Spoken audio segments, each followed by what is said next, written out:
বান্দারে তোর বাড়িতে মেহমান আসছে, গভীর রাত, নতুন জামাই আসছে। নতুন জামাই এলে মুরগি খাওয়ান লাগে, খাসির গোস্ত, গরুর গোস্ত লাগে। দোকানপাট সব বন্ধ, কিন্তু মেহমানদারি না করলে ইজ্জত থাকে না।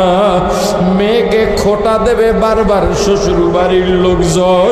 তোর বাড়িতে একটা মাত্র মুরগি আছে, বাচ্চাওয়ালা মুরগি। তোর বউ ডাক দিয়া বলল, স্বামীর ইজ্জতের ব্যাপার, কিচ্ছু করার নাই। বাচ্চাগুলো রেখে মুরগিটা জবাব দিয়া রান্না করে মজা করে খাওয়াইলি। সকালবেলা যখন মুরগির খোপটা ছেড়ে দিলি, একদল বাচ্চা ডান দিকে দৌড় দেয়, একদল বাম দিকে দৌড় দেয়, আর টেউ টেউ করে মা মা বলে ডাকে। আমি বলি, ওরে বান্দা, তবু আমি বেজার না, এগুলো তো তোদের জন্যই বানাইছি রে বান্দা। খাইয়া লইয়া আমি আল্লাহর ইবাদত কর, নাফরমানি করিস না, কুফরি করিস না। বান্দারে তোর খেদমতের যা যা দরকার আমি আল্লাহ দিয়া দিলাম। বান্দারে গরুটা দিয়া হাল চাষ করাও, কোরমা পোলার ভাগও দাও না, ধান চাউলের ভাগও দাও না। গরুটা যেখানে বান্ধ সেখানেই খায়, সেখানেই প্রসাব করে, পায়খানা করে, সেখানেই ঘুমায়। নিজে ঘুমাও খাট পালঙ্কে, কত জাজিম কম্বল দিয়া মশারি টানাইয়া ঘুমাও। গরুটার মশারি নাই, শীতেও যা অবস্থা, গরমেও অবস্থা, সারা রাত ঘুমাইতে পারেন। এদিকে গরুর বাছুরটা সারা রাত বান্দা। যে কোনো প্রজাতির, চার পায়ওয়ালা প্রজাতির যত বাচ্চা আছে, রাইতে খিদা লাগে। গভীর রাইতে বাছুরটা ডাক দিছে, মাগো আমার ক্ষুধা লাগছে, দুধ দাও। গরুটা ডাক দিয়া বলে, ওরে বাছুর, বনি আদম সকালে নেবে, তারপরে যা থাকবে খাবি। আল্লাহ বানাইছেন বনি আদমের খেদমতের জন্যে। সকালবেলা বান্দা বাছুরটা ছেড়ে দিলি, বাছুরটা লাফাইতে লাফাইতে আনন্দে গিয়া মায়ের ওলানের বোটা যখন মুখে নেয়, সঙ্গে সঙ্গে বোটার থেকে মুখটা সরাইয়া দেশ, আবার আর এক বোটায় আবার সরাইয়া দেশ। বাছুরটারে খাইতেও দিলি না, পানাইয়া বাছুরটা খুঁটির সাথে বেঁধে দুধ সব টেনে টেনে নামাইয়া। আবার যখন বাছুরটা ছেড়ে দিলি, বাছুরটা লাফাইতে লাফাইতে আবার গিয়া ওলানে মুখ দেয়, এবার বোটায় টান দেয়, দুধ নাই।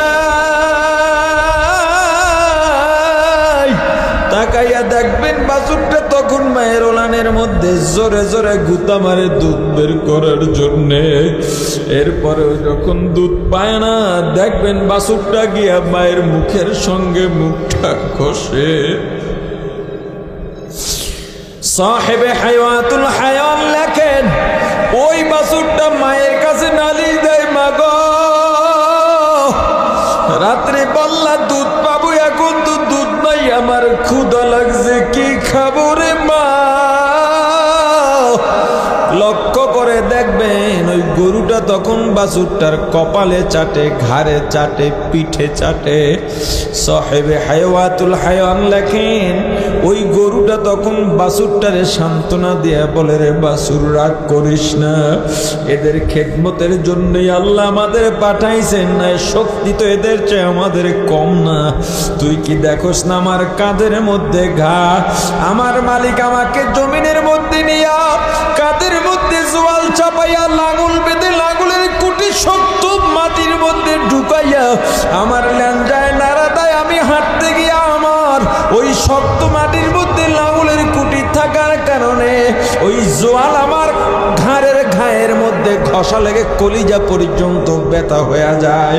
আমি যখন দাঁড়াই, সঙ্গে সঙ্গে বড় লাঠি দিয়া বাড়ি দিয়া চামড়া উঠাইয়া ফেলে।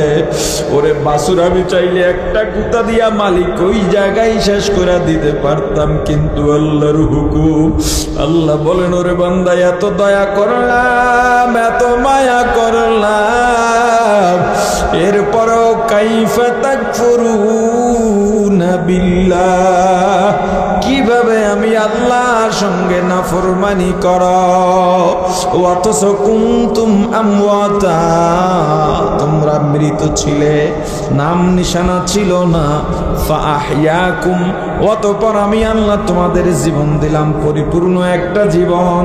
ওরে বান্দা, এই জীবনই শেষ না, এই জীবনই শেষ না, মনে রাখবা। সুম্মা ইউমিতুকুম সুম্মা ইউহয়িকুম সুম্মা ইলাইহি তুরজাউন। ওরে বান্দা, এরপরে তোমাদের আবার মরা লাগবে, ওই মরাটাই শেষ নয়। সুম্মা ইউহয়িকুম, আবার তোমাদের জীবিত করা হবে, এই জীবিত হওয়াটাও শেষ নয়।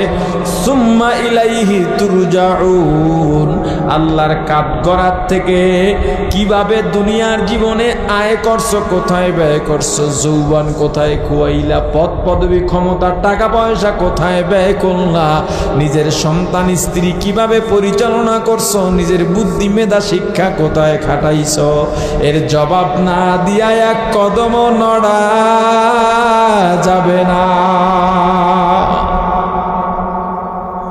ওরে মুসলমান ইমানদার, কিয়ামতের